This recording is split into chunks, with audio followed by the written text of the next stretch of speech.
É três, é dois, é um, é quinta-feira da saúde, seja muito bem-vindo. Hoje eu estou com um convidado mais do que especial, Dr. Naif Tadeu, nosso médico, cirurgião, nutrólogo, que te apresenta um caminho efetivo para você prevenir, tratar e também reverter o diabetes. Seja muito bem-vindo, doutor.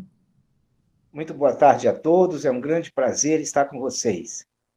Doutor, olha só, hoje o nosso encontro é especial porque a gente vai responder nada mais, nada menos do que 17 dúvidas sobre o diabetes, e essas dúvidas foram feitas por quem? Pelas pessoas que são acompanhadas de perto pelo doutor no protocolo que ele tem, um protocolo editorial que ensina a colocar o diabetes no controle, que ensina as pessoas a baixarem a taxa de glicemia. Então a gente pediu para essa turma para fazer essas dúvidas, né, para trazer essas dúvidas, e a gente resolveu deixar público esse plantão, porque o doutor tem um compromisso, sim, em ajudar os assinantes, mas também de democratizar esse conhecimento para que você, se estiver sofrendo com a insulina, com a glicemia alterada, também se beneficie. E a primeira pergunta é a pergunta da Claudimeire. Doutor, eu gostaria de saber se, uma vez revertido o diabetes, eu posso voltar a comer carboidrato novamente? Doutor, acho que para ela e para todo mundo que está ouvindo é importante dizer por que o primeiro passo é parar de comer carboidrato, né? E depois perguntar se de vez em quando ela responder se de vez em quando ela pode colocar o pezinho dela na jaca. Tá. É muito interessante essa pergunta da Claudimeire, porque ela leva a gente gerar um entendimento mais intenso a respeito do diabetes. Claudimeire, em primeiro lugar, o diabetes não é uma doença, ele é um estado nutricional provocado temporário. Ou seja, você provoca um diabetes quando você quer. Então, eu já respondi a sua pergunta. Se você voltar a comer carboidrato, você vai ficar diabético outra vez.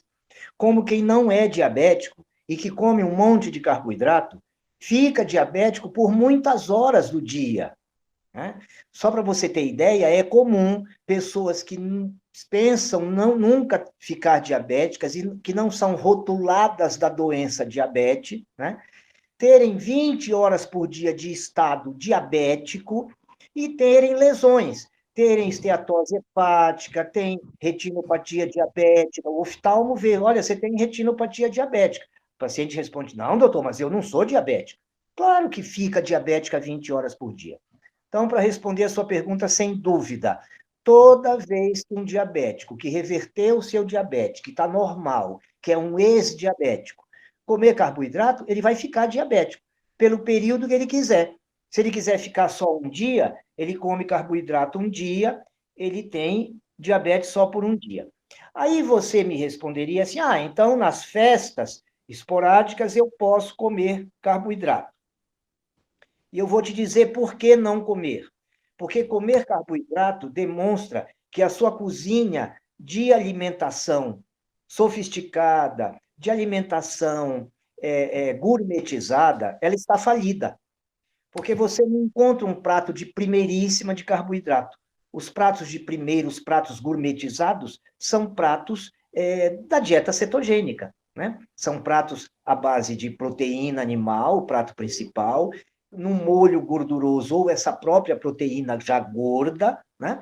E acompanhados por legumes, que vocês têm a lista aí dos melhores, mas preparados também de forma gordurosa. Vai fazer um espinafre, faz num molho branco gorduroso de leite de coco, né? Vai fazer uma couve-flor, faz ela milanesa com farinha de quinoa, um ovo muito bem temperado, coloca bastante páprica picante na farinha, um sal de boa qualidade, um sal integral, você pode deixar ela salgadinha e crocante. Então, esse é o caminho.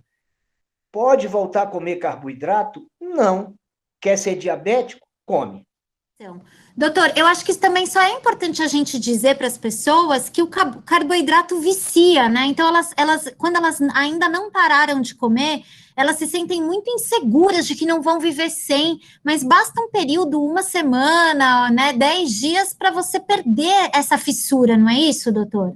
Você tem esse vício temporário que desaparece, ele desaparece mais rápido. Quanto mais saborosa for a comida sem carboidrato que você faz, quanto mais gourmetizada ela for, e também tem um outro vício embutido.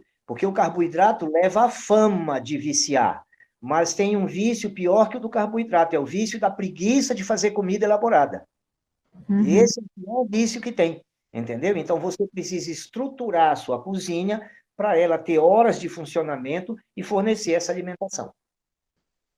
Ótimo, doutor. Já vou emendar a pergunta do Leonardo, porque, como eu disse, são 17, nós não temos tempo a perder. Dúvida 2 do Leonardo. Por que o açúcar de algumas frutas faz mal?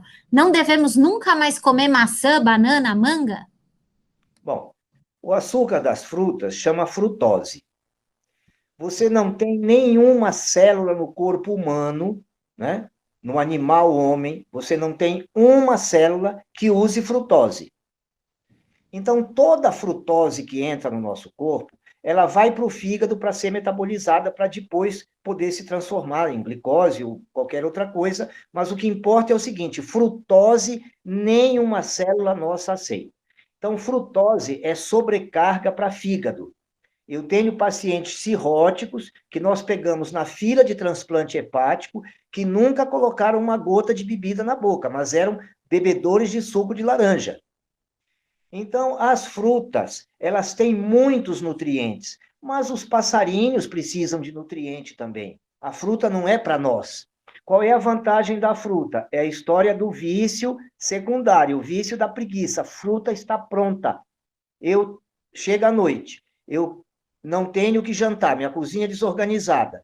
Estou com preguiça de fazer alguma coisa, porque para fazer gostoso vai demorar muito tempo. Eu descasco 3 bananas e como e mato a minha fome. Então, esse é um problema. As pessoas não enxergam este lado da cozinha falida, da cozinha que não é programada, que você já tem que saber. Hoje é quinta-feira da saúde, eu tenho que saber o que eu vou comer amanhã, né? Na sexta-feira, já tem que estar no programa, eu já tenho que ter tirado, se tem alguma. É um prato principal que está congelado para preparar, já tiro de véspera da geladeira. Essa programação é necessária. Então, o ideal é não comer. Eu não como fruta. Eu nunca cheguei a ser diagnosticado com diabetes, mas eu não quero ficar diabético várias horas por dia. Eu não quero sobrecarregar meu fígado com frutose. Então, eu não como fruta. Você pode comer uma fruta numa emergência, numa situação esporádica para você não ficar com fome? Pode, mas não vá repetir isso no dia seguinte nem toda semana, entendeu? Numa situação esporádica, porque os nutrientes excelentes que tem nas frutas tem nos vegetais que nós colocamos aí na lista para acompanhar os pratos principais da dieta cetogênica que a gente preconiza, entendeu? Ótimo. E a minha dica para o Leonardo também, porque ele já é um assinante, o Leonardo, o doutor preparou um guia das frutas que são amigas, né, que ajudam a pessoa a reverter o diabetes. Você pode no seu programa ou a moderação te ajuda a entregar, mas ali nos e-books do doutor tem tudo explicadinho para você. Bora para a terceira pergunta, doutor. Luizete, pergunta 3. Gostaria de saber se posso substituir o óleo de coco por óleo de gergelim, abacate ou chia. E posso consumir manteiga de leite de castanha de caju em vez de vaca? E aí, doutor? Talvez ela não goste do óleo de coco, porque muitas pessoas falam para a gente que o coco tem um sabor muito marcante e acabam não gostando muito do óleo de coco para o preparo dos alimentos. Ok. Você hoje já possui, de fabricação nacional, óleo de coco sem sabor e sem cheiro. Não é o que eu recomendo, porque para tirar o sabor e o cheiro, esse óleo precisou passar por algum processamento, né, que a gente não conhece qual é. Mas, na verdade, ele continua sendo óleo de coco, ele continua podendo receber altas temperaturas. Com relação ao óleo de gergelim, abacate e chia, isso são óleos para você colocar na salada, eles não são para receber calor, eles não são óleos próprios para ser aquecidos. Para ser aquecido é só a gordura de porco, né, a banha do porco e o óleo de coco. Se o seu problema com o óleo de coco é o sabor, já existe no mercado nacional por um preço semelhante, não tem grandes diferenças, óleo de coco sem cheiro e sem sabor. Eu continuo usando com cheiro e com sabor, porque eu não sei te responder, Luzinete, Luizete, né? Qual que é o processo que é feito para que esse óleo perca o sabor e o cheiro. Então, por desconhecer isso, eu não posso recomendar. Mas, entre você aquecer outros óleos e esse óleo de coco, fique com óleo de coco sem cheiro ou a banha do porco, caso você não tenha nenhum inconveniente, ou cultural, ou religioso, ou alguma coisa que não permita que você use a banha de porco, que também é excelente. Maravilha. Olha só, outro Leonardo, mas aqui é o da pergunta 4. Eu não gosto de carne de vaca nem de frango. Gosto de toicinho e pernil. Então, ele não é um vegetariano, né, doutor? Como eu faço para alimentar de gordura boa? Ele já respondeu a pergunta. Ele gosta de toucinho e pernil, tá Tá feito, ótimo. né? Porque na carne de vaca, você teria o cupim, você teria a picanha, né? Como fontes, teria um bife que fosse preparado no criadouro, com aquela carne marmorizada, que também tem bastante gordura. Mas a melhor fonte de gordura e a maior quantidade está na carne suína, entendeu? E que eu acho, inclusive, até mais saborosa quando você faz elaborada, né? É diferente da carne de vaca que passou sal e colocou no fogo, já resolveu o problema. A carne suína precisa de preparo, ela precisa que você tire o cheiro, geralmente fazendo um lavado com água fervendo e limão, né, para tirar o cheiro que pode ser desagradável para algumas pessoas, para facilitar para a família inteira comer. Então, você tem o torresmo, você tem o pernil, que você citou, você tem o lombo. Se quando for comprar, tem a picanha suína. Compre sempre a peça que tiver com a maior espessura de gordura, entendeu? Não, evita comprar a carne magra, às vezes limpam a carne, porque o mundo inteiro tem ojeriza a gordura, porque isso foi colocado por nós médicos mesmo, nós que inventamos essa mentira, né? Isso, nós que espalhamos essa loucura. Então, às vezes, o próprio açougueiro já quer tirar a gordura da carne para te entregar limpa. Então, precisa ter cuidado para escolher uma carne bem gordurosa. E essas que você gosta são espetaculares. Maravilha, doutor. Peixe também é fonte de gordura? Sim, Peixe. você tem peixes gordurosos, né? Você tem Uhum. você tem a sardinha, você tem o salmão. Então, você vai comprar um salmão. Quanto mais largas as tirinhas brancas que estão entremeadas ali no salmão, quanto mais largas e mais presentes, mais gordo é o salmão. É ali que está a gordura do salmão, né? Que também é um peixe gordo e excelente. Maravilha, doutor. Vamos para a próxima pergunta, pergunta 5 da Celina, da Lúcia, do Leonardo e da Marione, ou seja, uma pergunta coletiva. Por quê? Todos eles tiraram a vesícula. Corre o maior risco de ingerir gordura quem já tirou a vesícula, doutor? A gente até já fez uma live sobre isso, mas vou deixar aqui para o senhor responder agora no plantão. Tá. Quem retirou a vesícula precisa repor sais biliares, porque a vesícula ela vai coletando a bile para se contrair na hora que você come gordura e jogar uma quantidade grande de bile. Já quando você tira a vesícula, essa bile fica nos ductos biliares. E ela, na realidade, não é jogada em jato, em grande quantidade, para dentro do intestino, no duodeno, ali na ampola duodenal. Ela, mais ou menos, escorre numa quantidade menor. Então, você precisa complementar, principalmente antes das refeições ou durante a refeição, com sais biliares. Esses sais biliares precisam ter a sua dose ajustada, porque em algumas pessoas eles podem soltar um pouco o intestino, o que seria um inconveniente. Então, você ajusta a dose para funcionar bem. Por quê? Porque senão você não absorve nada que é lipossolúvel. Então, é preciso comer gordura, quem tirou a vesícula, também. O seu metabolismo continua o mesmo. Você, infelizmente, perdeu um órgão muito importante, que tem gente que pensa que não serve para nada, né? Deus é um retardado mental, criou a vesícula porque ele não tinha o que fazer, né? Então, óbvio que não, né? Então, a vesícula é muito importante, e quem tira a vesícula tem uma importante perda nutricional se não for acompanhado e prescrito corretamente. A grande dica são os sais biliares, que é a coisa principal que você precisa fazer. E pergunta também, e quem tem pedra na vesícula? Pode comer gordura, sua vesícula vai contrair.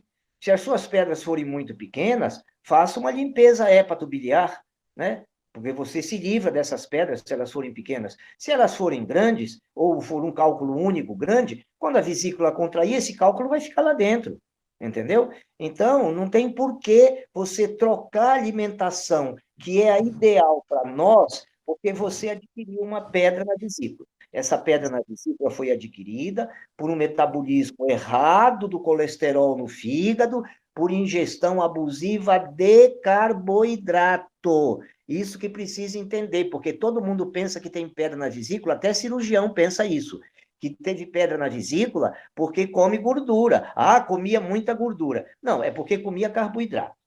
Gordura é maravilhoso, carboidrato é péssimo para nós. Gordura misturada com carboidrato é uma bomba relógio. É pior ainda que o carboidrato sozinho. Então, a gordura não é tratamento para o carboidrato, ela é substituição para o carboidrato. Você tem que tirar o carboidrato e introduzir a gordura.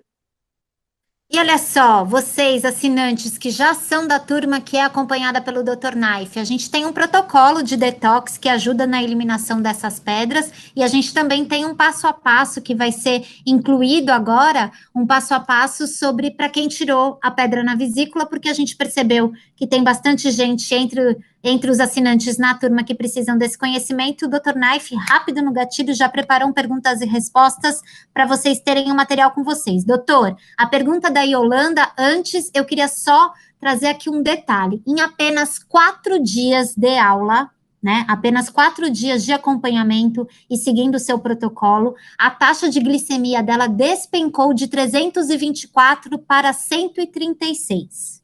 Em 4 dias, doutor. Em 4 dias despencou. Ela sabe que ela ainda precisa continuar trabalhando para que a glicemia dela fique abaixo de 100, mas ela diz que ela é vegetariana. E aí, o que o senhor recomenda de proteína para ela, doutor? Muito bem. Proteína vegetal não substitui proteína animal.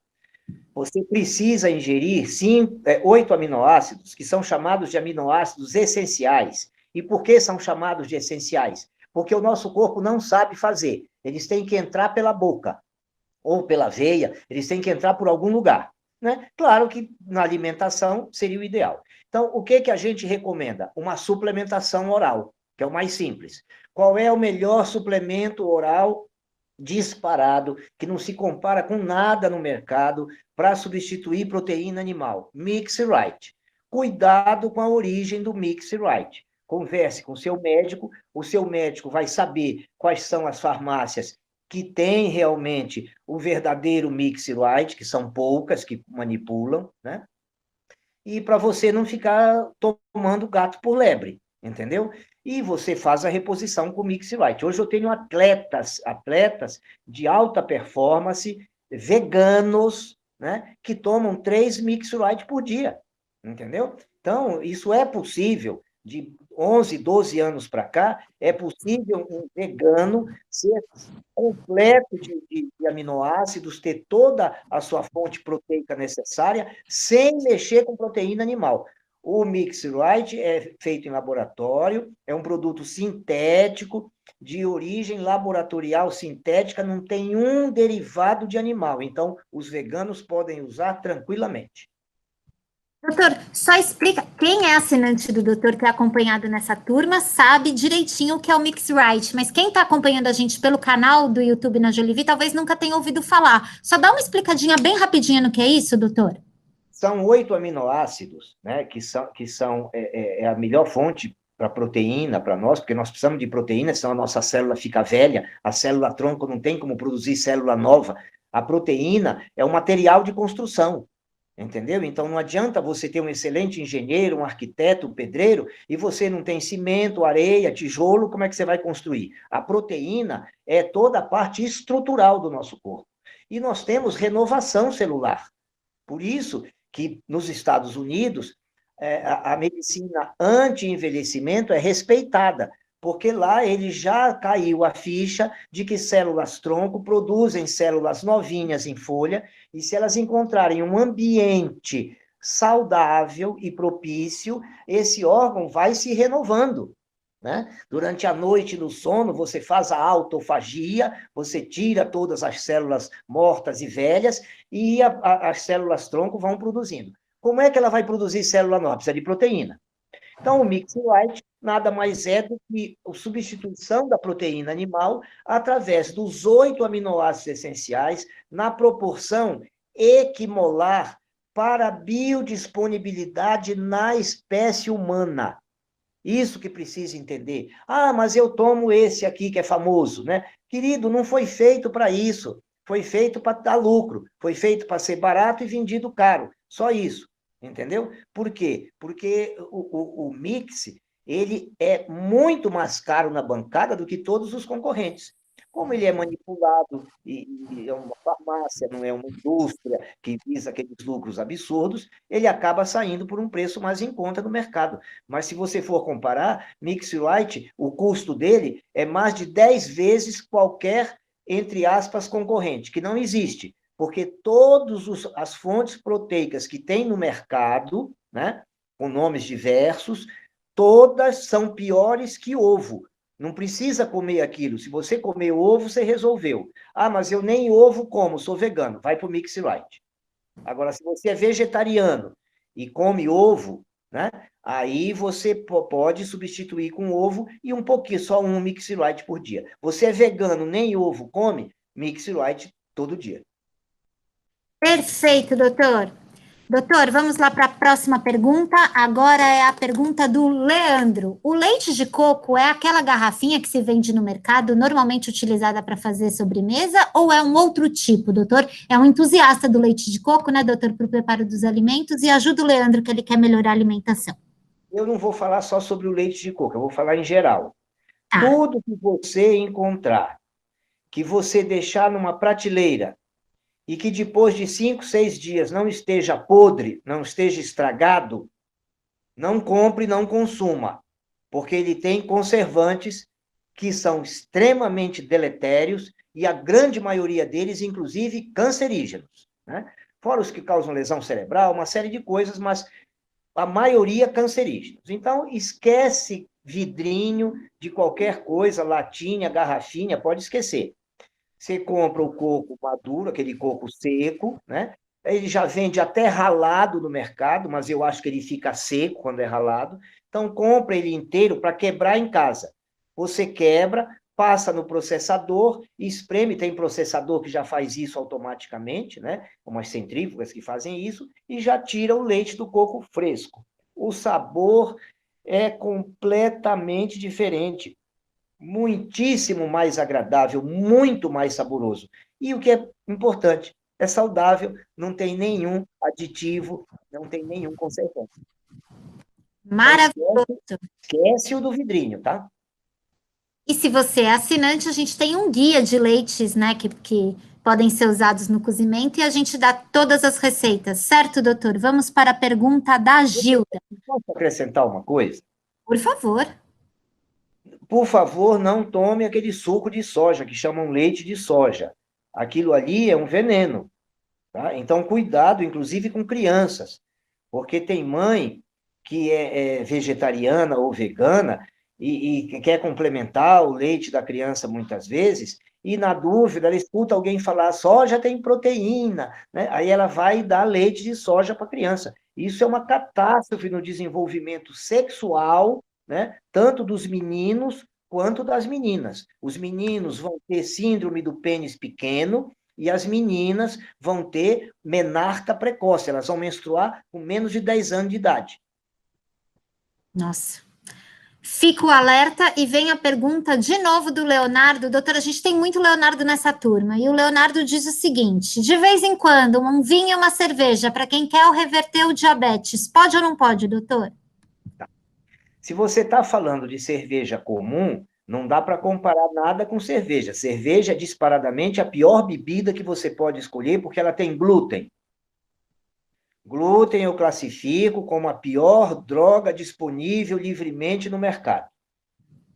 Glúten, para mim, é o pior, o segundo é o leite brasileiro, o terceiro é o carboidrato, o quarto é o cigarro.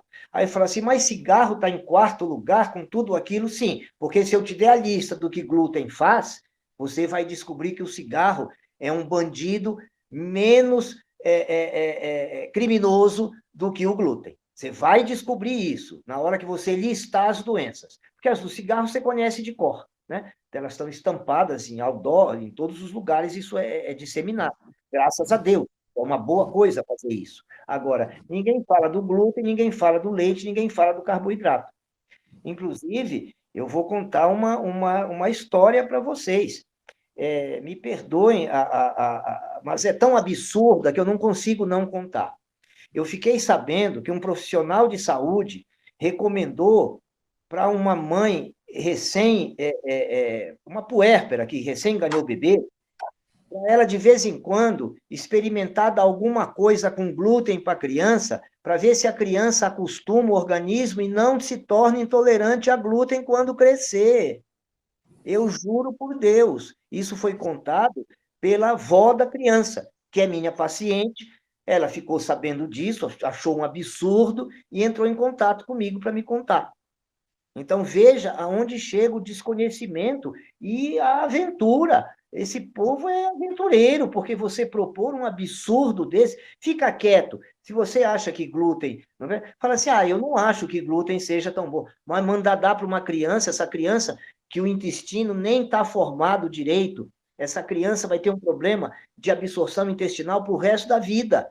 Essa criança certamente vai ter doença autoimune muito precocemente, talvez na adolescência já tenha doença autoimune causado pela hiperpermeabilidade intestinal, que é tão bem estudada pelo Dr. Tom O'Brien, que é autor de um livro em português, e quem tiver dúvida pode saber disso.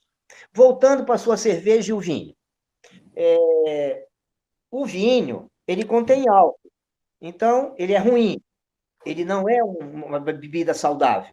Mas ele tem resveratrol. Sim, né? As frutas têm vitaminas que interessam para nós, mas ela tem frutose e não me interessa mais. O vinho tem resveratrol, ele tem polifenóis que nos interessam, mas eu não preciso do vinho para isso se o açaí puro tem 1 milhão de vezes mais que o vinho. Para eu ter o resveratrol que eu preciso do vinho, eu precisaria tomar mais de 7 garrafas de vinho por dia. Ou seja, eu ia morrer de cirrose hepática antes do resveratrol fazer efeito. Essa é a primeira coisa. Segunda coisa, cerveja tem álcool, por isso já não presta. Só que ela tem glúten, que é 5 vezes pior que álcool. Então, se você ama cerveja, pelo álcool, que vai fazer muito menos mal do que o glúten, compra uma cerveja sem glúten, para você matar essa sua vontade de vez em quando. E começa a refinar o seu sabor. Né? Porque se você tiver um vinho tinto seco, né? Que você, toda vez que der um gole de vinho, entre o primeiro e o segundo gole e os demais, entre cada gole, você der 3 a 4 goles de água de boa qualidade, você praticamente conseguiu compensar todo aquele processo de desidratação que o álcool causa, porque o álcool causa desidratação. O paciente bebe cerveja, ele urina mais, ele pensa que ele está se hidratando com cerveja. Não, ele está se desidratando, entendeu? Então, precisa entender. E como hoje as pessoas são hipoidratadas, são pouco hidratadas, a bebida alcoólica, em pequenas quantidades, passou a assumir uma importante ação no desencadeamento de doenças tromboembólicas. AVC isquêmico, infarto do miocárdio e tromboembolia pulmonar. É comum você ver pacientes com sobrepeso que apresentam uma embolia pulmonar espontânea, sem ter feito nada, sem ter viajado de avião, sem nada, morando na casa, e que tomaram uma garrafa de vinho na véspera à noite. Durante a madrugada, faz uma embolia pulmonar por desidratação. O álcool engrossa o sangue. Então, o vinho, com baixo teor de álcool, e que não tem nada de ruim além do álcool, se você compensar bastante, dá para você tomar o seu vinho socialmente, ok? Tá ótimo, doutor. Tenho certeza que as pessoas ficaram um pouco assustadas, mas, na verdade, quando você aprende a trocar prazer, você vê que o doutor Naif tem total razão e que uma vida no controle é uma vida completamente diferente. A Gilda diz o seguinte, doutor: Ela está tomando medicamento para baixar o açúcar no sangue e ela começou a fazer a dieta cetogênica e o detox. Daí ela ficou com medo. Será que isso pode me levar à hipoglicemia? E se eu sentir vontade de comer doce, isso significa que é sinal de hipoglicemia? Já estou rindo porque estou prevendo a resposta do doutor. Vamos lá, doutor, para a Gilda. Se ela sentir vontade de comer doce, é porque ela não tem comida para comer. Ela vai pegar o doce que está pronto, né? Eu quero uma pessoa que tem vontade de comer doce, eu quero que ela vá para o fogão preparar um doce que leva 5 horas e meia para ficar pronto. Aí eu vou concordar que ela tem vontade de comer doce.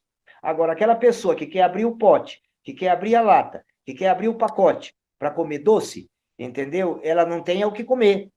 E para ela preparar o que comer, ela vai levar 3, 4, 5 horas para preparar uma coisa boa. Então, ela come doce para matar a fome. Essa vontade do doce, eu já expliquei antes. Existe uma dependência, mas isso é muito pequeno. Uma sessão de terapia neural acaba com isso, entendeu? Mas o vício é de não fazer comida. Agora, com relação a ela fazer alimentação, comer saudável não pode fazer mal para ninguém. O que vai lhe fazer mal, causar hipoglicemia, é o remédio que você toma, que você não devia tomar, porque você não devia nunca ter ficado diabética se fizesse essa alimentação. Então, na hora que você fizer alimentação, você vai ter que fazer retirada dos remédios. Você procura o seu médico que prescreve o seu remédio, né? E fala assim, doutor, minha glicemia está caindo. A outra moça lá, a glicemia caiu, não foi Aí, de... Yolanda. A Yolanda, né? 326 para 130 e pouco, doutor.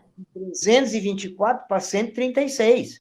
Ou seja, ela tem que estar diminuindo os remédios dela. Ela não pode se autoprescrever, nem para aumentar, nem para tomar, nem para diminuir, nem para tirar. Isso é automedicação, isso não se deve fazer. Então, ela já tem um médico que prescreveu para ela. Se ela toma, porque o médico prescreveu. Volta no médico dela e fala assim, doutor, agora faz a tabelinha, marca todo dia. Minha glicemia está desabando. Hoje eu nem tomei o remédio. Eu quero que o senhor me oriente como eu vou fazer. Ele vai fazer a retirada adequada do medicamento, entendeu? Pode ser que ele tenha receio da gordura que ela come. Então, só fala que mudou a alimentação e está fazendo isso. É melhor não ficar falando que come gordura, porque isso pode gerar polêmica e as pessoas até hoje não entendem que gordura não consegue virar colesterol, que obstrução de veia é por processo inflamatório crônico e não por colesterol nem por gordura, que gordura não entope artéria. Isso é difícil de explicar, de fazer a pessoa reacreditar, porque já foi criado numa crença. Mas você precisa do auxílio do seu médico. Ele vai saber muito bem fazer o desmame e a retirada do seu remédio, que às vezes ele até retira de uma vez, porque percebe que não tem mais necessidade. Entendeu? Perfeito, doutor. Gilda, respondido para você, vamos com o Pedro. O Pedro diz o seguinte: grávidas com diabetes gestacional podem seguir seu protocolo contra o diabetes? Eu acho que ele está perguntando especialmente, doutor, com relação aos suplementos que fazem parte do seu protocolo. Nós já temos o cuidado no nosso protocolo de usar metilfolato e não usar ácido fólico, porque grávida não pode tomar ácido fólico, porque um grande percentual de mulheres não tem uma enzima, né, a metilhidroxifolato desidrogenase, que é quem transforma o ácido fólico em metilfolato, que é a forma ativa no nosso organismo. Então, eu já mando dar metilfolato justamente para a grávida não ter esse problema. E o ácido fólico é um irritante cerebral, né? Você já tem estudo, você já tem neurologista falando isso abertamente na própria internet, né, que o ácido fólico, quando não transformado, né, em metilfolato, ele, por si só, pode, em vez de ser benéfico, ser maléfico para o sistema nervoso. Inclusive, já estão atribuindo uma parte dos casos de autismo, desse crescimento abrupto que tem de autismo, à deficiência dessa enzima que transforma. Então, não se recomenda mais prescrever ácido fólico, e sim metilfolato. Então, nós já temos esse cuidado. Agora, se ela deve fazer essa alimentação, a mulher que for ficar grávida, que não for diabética, pelo amor de Deus, faça essa alimentação. Não precisa ser diabética. Pelo amor de Deus, faça. Você vai ter um filho gênio. Você vai ter um filho inteligente. Entendeu? Então, se ela for diabética, vai lucrar ela e a criança. Está entendendo? Perfeito. Quando você faz a suplementação adequada, usando o iodo adequado, na dose adequada, e todos os suplementos da gestação, e essa alimentação que a gente recomenda, você tem trabalhos mostrando que as crianças nascidas, geradas e nascidas e criadas assim, elas chegam aos 13 anos de idade, que é quando se estabelece definitivamente o nível de coeficiente de inteligência da pessoa, o QI, né? Essas crianças chegam, às vezes, com 20, 25, 30 pontos a mais do que o grupo que não foi tratado assim na média. Ou seja, há um acréscimo de QI muito interessante e que vai mudar a vida da pessoa. Entendeu? Essa pessoa não vai precisar pagar a faculdade, ela vai entrar num curso gratuito, né, de cara, não vai fazer cursinho, vai assistir aula e passar num vestibular de uma boa faculdade. E os pais precisam se preocupar com isso, porque quando chega na minha idade, o que você precisa? Ter tranquilidade com seus filhos. Né? Eu tenho colegas meus da minha idade que estão extremamente preocupados porque os filhos têm problema ainda com mais de 40 anos de idade. Então, o ideal é você gerar filhos inteligentes e quando eles completarem 25, 28, 30 anos, eles sejam totalmente independentes, responsáveis, tenham princípios morais e lhe deem tranquilidade, para você poder pescar sossegado na velhice. É isso aí, doutor. Vamos lá para a próxima pergunta. É a pergunta do Márcio, doutor. Veja se a resposta que o senhor deu para a Gilda responde o Márcio ou se você quer fazer alguma complementação. Eu tomo Nesina de 12,5 e metformina de 750 miligramas. Continuo com a medicação normal ou posso interromper? Interromper nunca sem o consentimento do médico, mas tem algum acréscimo a fazer, doutor? Não, a metformina não é um remédio. A metformina é um fitoterápico, isso está muito bem explicado no nosso protocolo todo, né? Então, mas quem toma isso tem o glucometer, o medidorzinho lá do dedo. Vai medindo no dedo. Você percebeu que está caindo sua glicemia? Vai no seu médico que prescreveu. É o que eu falei para ela. Ninguém toma remédio por vontade própria, muito menos para diabetes. Foi o médico que insistiu para a pessoa tomar. E a pessoa reluta porque é colocado para ele o diabetes não como um estado nutricional temporário provocado, mas como uma doença incurável. Agora você vai tomar isso para o resto da sua vida. Ali, o que está acontecendo? Todo médico tem noção de que diabetes pode ser revertido, não é possível que não tenha, né? O que existe, na minha opinião, é um descrédito do ser humano. O médico nem se dá o trabalho de explicar, olha, você não vai mais comer carboidrato, você vai parar de jantar banana, entendeu? Você vai agora ter que fazer comida gorda e comer. Porque sabe que o paciente não vai fazer. Então, o que vai acontecer? O médico tem que atender, dependendo do local de atendimento, 40 pessoas, 60 pessoas num dia. Ele vai ficar lá 1 hora com o paciente explicando alimentação, ele vai dar um remédio. Ixi, doutor, peraí, deixa eu só desligar aqui, ó. Quem estava dormindo, acordou. Quem Quem estava estava dormindo acordou. quem estava achando chato o nosso papo, acordou agora. Impossível achando chato. Eu que lamento de não ter desligado meu celular aqui. Pronto, foi, doutor. Então, consulte o seu médico, o Márcio, e vá mostrando para ele a queda da sua glicemia, que ele vai ajustar a sua dose e retirar, né? A nesina eu já tirava de cara, né? Entendeu? Porque isso aí já cria problema, e a metformina vai diminuindo até você poder ficar sem ela. Isso ele acompanha você muito bem e vai fazer. Ele pode não ter tempo para ficar com você, te ensinando, pegando pela mão, para você deixar de ser diabético. Mas ele vendo que você consegue deixar, ele é o primeiro a ficar satisfeito junto com você. Entendeu? Ele vai ficar feliz da vida quando você der essa notícia para ele. Exato. Muito bem, Márcio. O Márcio foi a pergunta 11, vamos para a pergunta 12, a pergunta do Geraldo. Essa é interessante, doutor. Ele já toma um coquetel de suplementação que vem com todas as vitaminas prontinho ali, ó, num pote só. Ele precisa fazer a suplementação indicada pelo senhor no protocolo contra o diabetes? Eu tenho uns pés atrás com os polivitamínicos. porque uma das coisas que é pautada nas reuniões dos grandes laboratórios é o custo, né?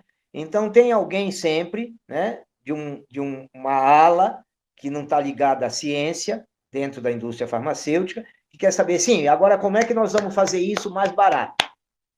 Entendeu? Então, existe essa diretoria que sempre vai fazer essa pergunta. Isso é óbvio, né? E nesse fazer mais barato, o pessoal da ciência também não quer perder o emprego.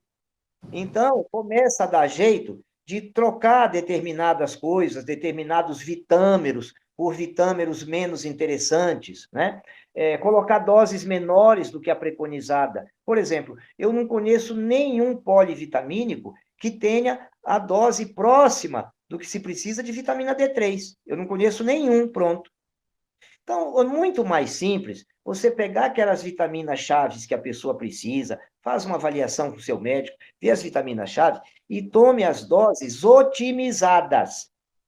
Não é aquela dose, olha, o percentual da necessidade diária. Aquilo ali é uma coisa jurássica, entendeu? Aquilo ali já se sabe desde o século passado que aquilo é uma mentira, né? Aquilo ali não existe. É igual aquele resultado normal de laboratório, né? Todo mundo já começou a entender que aquilo ali é um parâmetro, é um balizamento, né? Mas aquilo ali não é que você tenha que estar dentro daquilo. Eu, para ficar saudável, tenho que sair de muitos parâmetros dos exames laboratoriais, né? Agora, eu não gosto de polivitamínico. Não é que você tem que tomar ele mais os suplementos que a gente recomendou. O ideal é você conversar com o seu médico e pegar uma prescrição num local onde ele sabe que faz bem feito, onde eles têm confiança para fazer, porque o médico, por lei, ele não pode vincular a receita dele a um vendedor. Né? Olha, eu quero que você compre na rede tal, porque a rede tal de farmácias é melhor. Isso por lei, é proibido. Só que as coisas mudaram tanto hoje que é importante o médico conhecer os lugares que são de confiança e bons fornecedores, principalmente para manipulados. Nos Estados Unidos, o médico tem na recepção, não é na clínica que o médico atende, não. No consultório privado do médico, na recepção, tem os melhores suplementos que o médico gosta. E esses suplementos são comercializados no próprio consultório do médico. Mas isso aqui no Brasil é crime, é um negócio assim, dramático, entendeu? Mas sempre o médico, até por amizade ao paciente, vai fazer recomendações para ele de uma marca ou de outra marca que são mais confiáveis e que poderão dar um melhor resultado. Agora, comprar por conta própria esse polivitamínico que está ali na prateleira, eu sou contra isso, entendeu? Eu sou super a favor de suplementação. Eu não conheci até hoje nenhum ser humano, nesses 40 e tantos anos de profissão, que não precisasse de nenhum suplemento. Eu não conheci até hoje. Quem tiver algum, me apresente, porque eu vou mostrar quantos ele precisa, entendeu? Isso não existe. Nós sempre vamos necessitar de muitas coisas, porque a vida mudou e nós não vivemos em relação com a natureza como nós deveríamos viver. O mundo moderno não permite isso. Agora, comer bem, o mundo moderno permite. Inclusive, a alta gastronomia ajuda nisso. Ótimo. E apesar do doutor ser um defensor da suplementação, né, doutor? No protocolo dele, ele é muito certeiro, né? Ele indica 6 suplementos-chave que são ideais para isso. É o ômega, é a vitamina D3 e uma lista bem enxuta, né, doutor? Porque o segredo está mesmo no garfo, não é isso, doutor?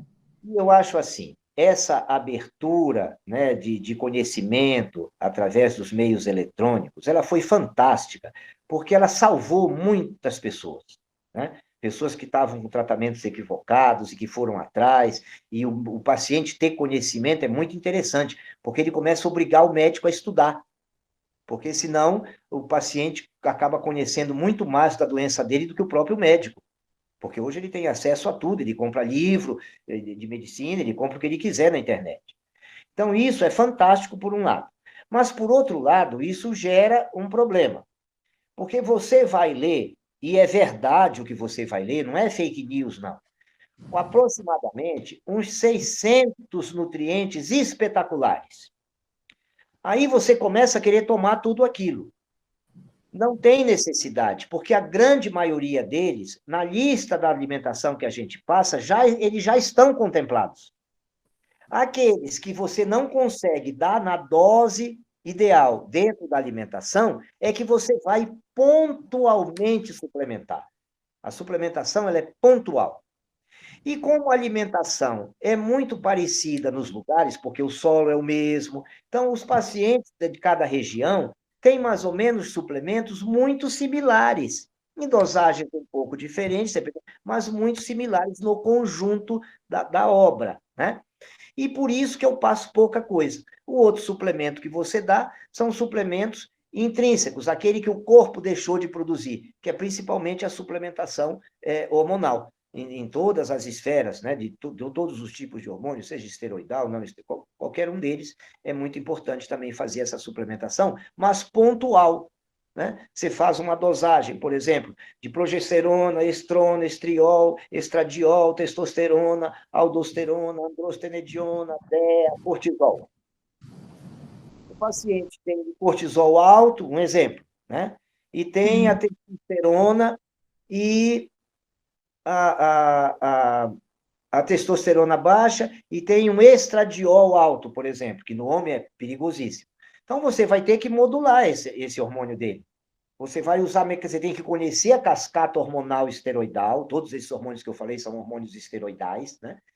Para saber qual se transforma em qual e qual se retransforma no outro.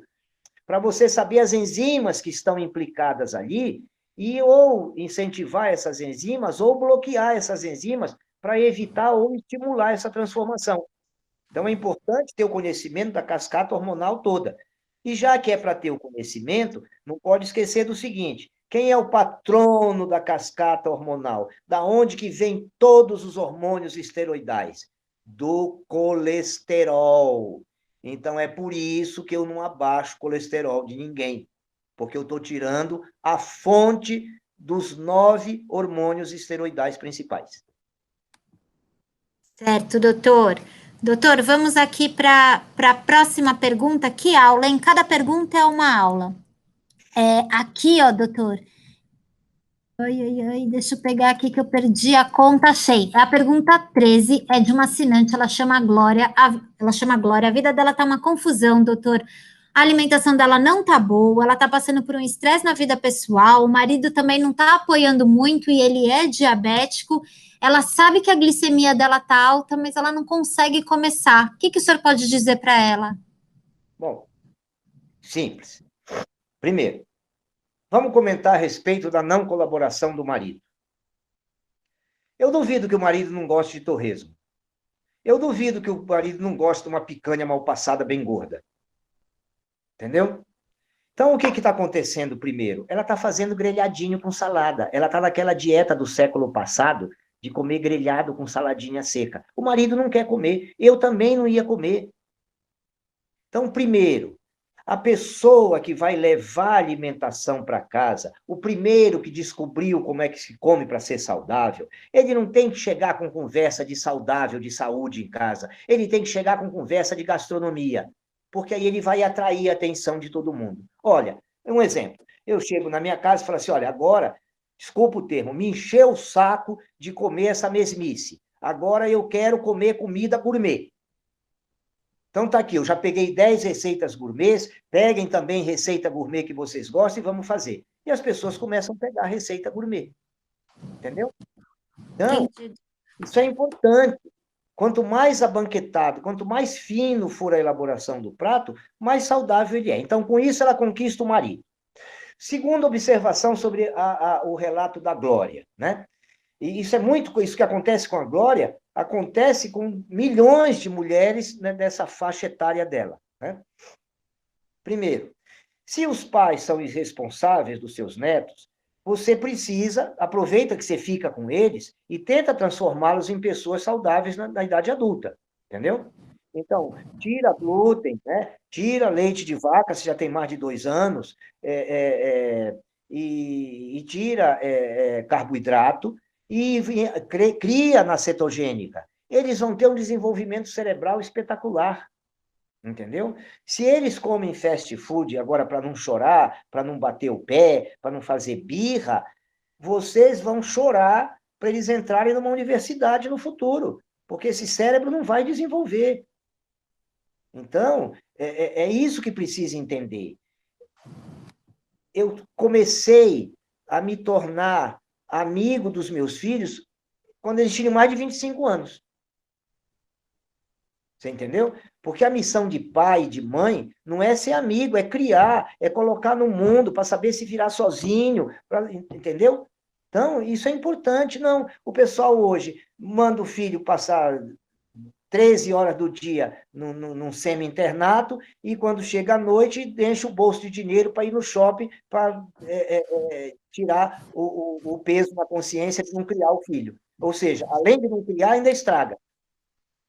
Então, sim, então isso é importante. O pai, ele vai dizer não, a mãe vai dizer não, eles vão ser ríspidos, eles vão ter que colocar a criança no trilho, porque a criança vai testar o adulto. Então, agora os seus netos não gostam de chuchu, Glória. Faz um chuchu à milanesa, crocante, apimentadinho, com bastante páprica picante, salgadinho, porque você vai usar flor de sal, pode salgar que não faz mal. E crocante, faz uma travessa e põe em cima da mesa. Eles vão comer a travessa inteira de chuchu. Entendeu? Então, isso é importante entender, que essa falta de gourmetização é que gera todo esse problema, porque a comida é horrorosa, ninguém quer comer, quem vai comer chuchu refogado? Eu não me perdoe, eu só se estiver morrendo de fome para comer, mas eu não vou fazer opção de comer um chuchu refogado, porque até aquela nojeira da pizza fica mais gostosa que um chuchu refogado, consegue ter mais sabor. Por quê? Porque temperaram a pizza, entendeu? É por causa disso. E deixa eu ver se ela tem mais alguma coisa. Sim, a glicemia está alta em função disso. Na hora que você fizer essa comida, o seu marido provavelmente vai despencar a glicemia e a insulina dele, a sua também. E se vocês tomam remédio, que você não relata aqui, você conversa com o seu médico para fazer a retirada do remédio progressiva à medida que a glicemia de vocês for caindo. Vocês não são diferentes, vocês são humanos iguais a nós, entendeu? Então, isso, obviamente, vai acontecer com vocês também. Sem segunda ação, 98% dos diabéticos tipo 2 conseguem resultado. Né? Perfeito, doutor. Bora lá que está acabando o nosso plantão de dúvidas, um recorde de perguntas respondidas com tanta profundidade em tão pouco tempo. Gilmar, o meu médico disse que meu pâncreas é um órgão inválido no meu corpo. Ele não produziria nunca mais insulina. Que tipo de diabetes é esse? E esse protocolo pode me ajudar? Ai, vou adorar essa. Diabetes tipo 1. Se o médico disse isso para ele, provavelmente o médico prescreveu insulina para ele. Só que ele está tomando insulina para repor aqui o pâncreas. Vamos supor que seja verdade que o pâncreas dele não funciona mais. Vamos partir dessa premissa. Só que ele precisaria tomar 5 unidades de insulina por dia, 6 unidades de insulina por dia, no máximo 8 unidades de insulina por dia. Não, eles tomam 100. 100 de manhã, 50 à noite, 50 de manhã, 100 à noite. Por quê? Porque ele vai comendo carboidrato, vai picando o dedo e vai injetando insulina. E vai aumentando a insulina. A insulina é um hormônio extremamente deletério. As melhores clínicas de longevidade saudável, de anti-envelhecimento americanas, que isso lá é uma coisa oficializada e muito respeitada, elas não aceitam para tratar paciente que tem insulina acima de 5. Elas dispensam o paciente, falam, não, você não adianta tratar, que eu estou perdendo meu tempo com você, eu não tenho tempo para perder, tem uma fila de gente para eu atender. Entendeu? Então, é assim, pode ser que não funcione e não volte a funcionar, mas eu gostaria que você injetasse uma quantidade de insulina mínima, entendeu? Por dia, e quiçá, porque se o seu peptídeo C for maior que 0,6, segundo alguns estudos, ou maior do que 0,9, segundo alguns outros estudos, é sinal que o seu pâncreas sozinho pode dar conta da sua glicemia se você passar por uma dieta cetogênica bem feita. E eu acho, doutor, só complementando, que parece mesmo, pelo que ele descreve, que é o diabetes tipo 1, mas só para partilhar isso com o senhor, tem muitas pessoas com diabetes tipo 2, que não apareceu na juventude, né, que apareceu, é o diabetes tipo 2 mesmo, e que os médicos já atestam, ó, seu pâncreas não vai voltar mais a funcionar, tá sem insulina, e o que o senhor vê na prática é muita reversão disso também, né, doutor? Às vezes o pâncreas está funcionando muito alto. É comum se fazer o diagnóstico do diabetes utilizando glicemia, curva glicêmica, hemoglobina glicada. Ninguém se preocupa com a insulina. Agora, para o médico ter feito essa afirmação, provavelmente ele dosou insulina, dosou peptídeo C e deve estar muito abaixo para ele dizer isso, né? Então, é possível que não volte mesmo a produzir a quantidade necessária, mas então ele vai complementar com um tostãozinho de insulina só, o suficiente, né, para manter a glicemia dele abaixo. O ideal é de 80, né, 85, 80, e a insulina entre 3 e 5, a insulina dele. Na hora que ele mantém nessa faixa, tá ótimo. Agora, se ele comer carboidrato, ele vai ter que tomar quilos de insulina. Doutor, só vamos responder a pergunta 16 para o Gustavo, porque ele pergunta sobre o índice Roma, que o senhor disse todos esses índices de referência da insulina abaixo de 5, mas e o índice Roma? Como é que ele se mede? Como é que ele pode fazer para ter essa Os laboratórios pressão? medem isso, só você pedir, eles já fazem esse cálculo e te entregam. A Universidade de Oxford, ela disponibiliza no site oficial dela, se você digitar oxford.com, mas era na capa do site, uma calculadorazinha, que você coloca a sua glicemia e coloca a sua insulina, ela te dá o teu índice OMA.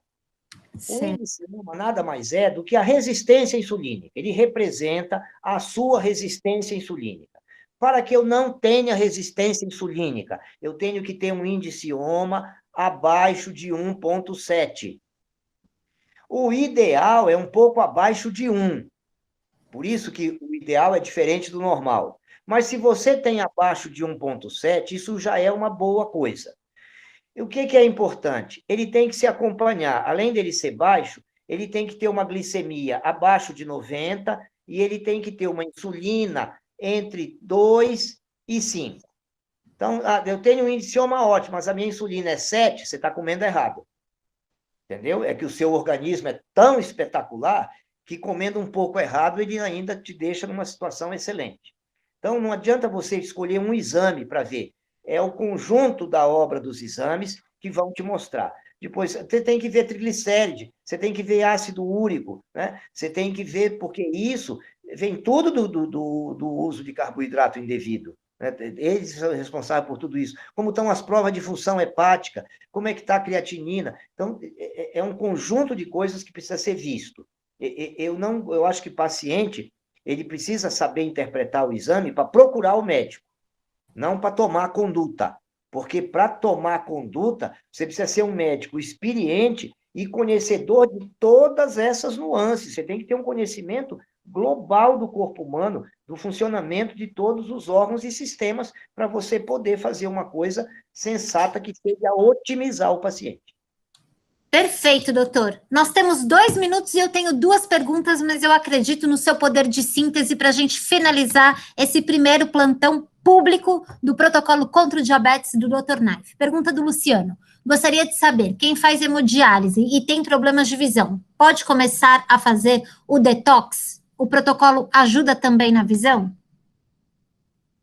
A lesão dos vasos da retina, ela normalmente é estancada, ela é paralisada, é interrompida a sua progressão. A regressão é muito pouca, né? A recuperação é muito pouca, por isso que a gente fala em prevenção. Por isso que eu falei para a nossa assinante ter cuidado com os netos dela desde agora, entendeu? Porque parece que criança pode comer qualquer coisa, entendeu? Então, isso é importante para saber. Na hemodiálise, você precisa ter alguns cuidados com a ingestão de proteína. Então, às vezes, você tira a proteína do paciente, dá o mix light, que não tem passagem renal, nem passagem hepática, né? Porque o paciente que está em hemodiálise, ele tem esteatose hepática, esteatose pancreática também, ele tem isso, com certeza. né? Às vezes não está diagnosticado, mas tem. Então, o que acontece? Esse paciente, ele vai precisar, às vezes, fazer abstinência de proteína, porque o metabolismo da proteína, a excreção da proteína, utiliza muito o fígado e utiliza muito rim. Então, para diminuir as sessões de hemodiálise, ele tem que tirar a carne, às vezes, por 30 dias. Ele vai suplementar com Mix Light, igual um vegano. Ele vai fazer uma dieta cetogênica vegana. Ele vai comer a couve-flor dele encharcada de gordura milanesa, ele vai fazer tudo, aí vai ser gordura de coco, ele na salada dele vai fazer um melê com um pouco de farinha de quinoa, azeite, temperos para forçar uma maionese, já que ele não pode usar ovo, né?